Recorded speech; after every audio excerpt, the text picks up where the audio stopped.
Dear aspirants, ఒకసారి screen మీద కనిపిస్తున్నటువంటి ఈ క్వశ్చన్ చూడండి. ఇది రీసెంట్గా జరిగినటువంటి బ్యాంకింగ్ ప్రిలిమ్స్లో వచ్చినటువంటి క్వశ్చన్ ఇది.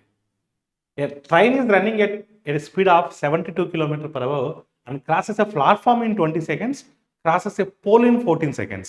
What is the length of the platform? 72 km/h is nothing but 20 m/s. We need to multiply with 5/18, 20 m/s. So సింపుల్గా గుర్తుపెట్టుకోండి, ట్రైన్ పోల్ను క్రాస్ చేస్తుంది అంటే ట్రైన్ తన లెంత్ను తను దాటుకున్నట్టు. ట్రైన్ ప్లాట్ఫామ్ను క్రాస్ చేస్తుంది అంటే ట్రైన్ లెంత్తో పాటు ప్లాట్ఫామ్ లెంత్ని కూడా క్రాస్ చేసినట్టు. అంటే అక్కడ ప్లాట్ఫామ్ లెంత్ ఎక్స్ట్రా ఉంటుంది.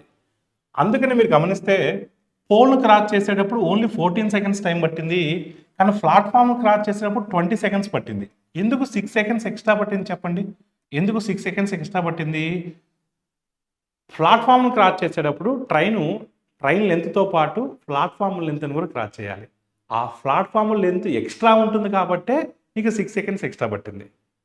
అంటే 6 secondsలో ట్రైన్ ఎంత దూరం వెళ్తుందో అదే కదా ప్లాట్ఫామ్ లెంత్. ఎందుకంటే 6 seconds కదా ఎక్స్ట్రా పట్టింది. అంటే 1 సెకండ్కి ట్రైన్ ఎంత దూరం వెళ్తుంది? 20 meters వెళ్తుంది. 20 meters వెళ్తుంది. అలా 6 secondsకి ఎంత దూరం వెళ్తుంది? 120 meters వెళ్తుంది.